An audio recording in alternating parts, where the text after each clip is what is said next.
Gente, a alimentação dos filhos é um grande desafio para os pais que se queixam que as crianças não comem. Ou vai dizer que você nunca ouviu, olha o aviãozinho, ou então, se comer direitinho, vai ganhar sorvete. Agora, será que forçar os pequenos a comerem ou dar recompensas acaba sendo algo positivo? Esse é o tema do nosso quadro Filhos de hoje.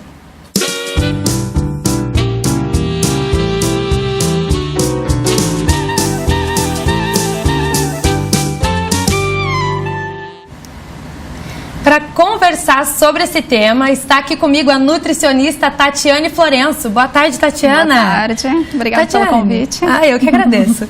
Tatiane, olha só, a gente viu que é um tema muito polêmico esse daí das crianças comerem. Os pais têm essa coisa de forçar, tem que comer, né? Se comer vai ganhar sorvete ou vai dar um prêmio depois da comida. Isso acaba sendo algo negativo, né? Sim, então é muito importante esse processo da reeducação alimentar infantil, a família participar de todo o processo, até mesmo porque eu não posso enfatizar só a alimentação infantil e os pais não darem o exemplo, né?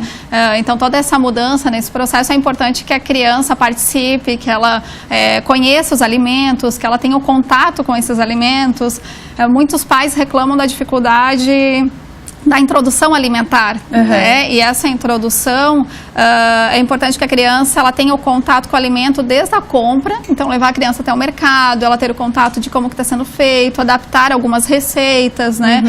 A criança ela tem que ser introduzida o alimento até 12 vezes, né? Então assim, eu não preciso sempre trabalhar com essa troca, na verdade não é o correto, então eu tenho várias formas de oferecer o alimento sem ter troca.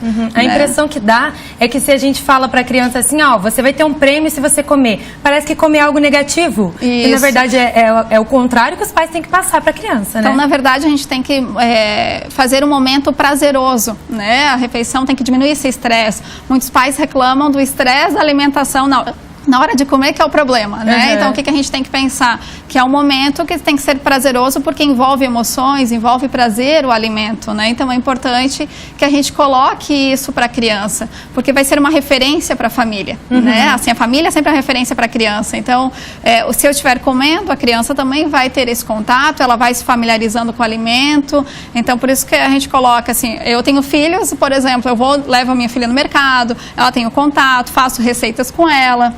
Porque ela tem que crescer aprendendo dessa forma, né? Antes até a gente estava conversando aqui, né, Tatiane, de, por exemplo, a cenoura. Ela sempre vê a cenoura na salada, sempre vê na sopa, mas ela não sabe como é uma cenoura. Isso. Então, isso acho que é interessante também, né?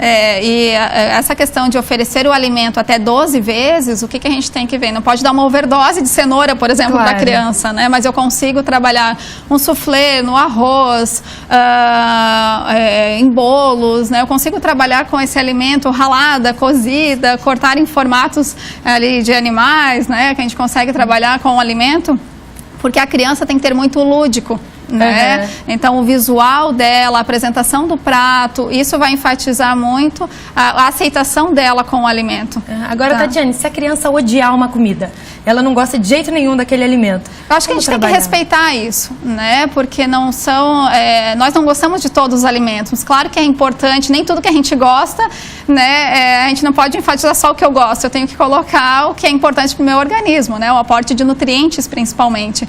Então, essa questão assim de ela não gostar, eu digo, tentou essas 12 vezes, não conseguiu, dá um tempinho, quem sabe espera alguns meses e tenta introduzir novamente o alimento. Depois de 12 vezes, se ela não quiser comer, porque realmente não tem jeito, né? Isso mesmo.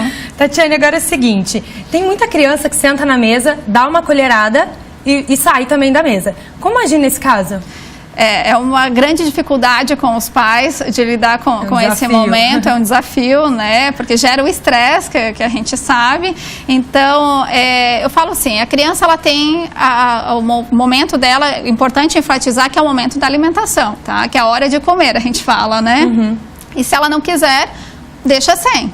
Né, meu ponto de vista, eu acho que a gente tem que respeitar esse espaço, só que nesse momento não ter troca. né? Não ter o leite, dependendo da faixa etária, não ter a sobremesa, não ter as guloseimas como troca, porque ela não comeu, ela vai ficar com fome ou sem fome. O que a gente tem que ver? Se tiver com fome, ela vai comer, ela vai se alimentar, mas o importante é priorizar alimentos nutritivos, alimentos saudáveis mesmo para ela. Tá? E tem a questão dos pais que são os espelhos, né, dos filhos. Então, se o pai está lá em casa comendo bala, bolacha o dia inteiro, a criança não vai querer comer fruta e verdura, né? Isso é um reflexo, né? Então, todo alimento que eu vou oferecer para a criança, eu experimentar primeiro e demonstrar quanto o alimento é gostoso, pode ter certeza que a aceitação dela vai ser melhor, tá? Do que muitas mães, eu não gosto, por exemplo, do abacate, mas eu vou oferecer abacate já com uma cara feia. Então, aí a criança não vai aceitar. Mesmo. Tá? E agora, Tatiane, como saber que a criança está saudável? Quando procurar um médico, uma nutricionista?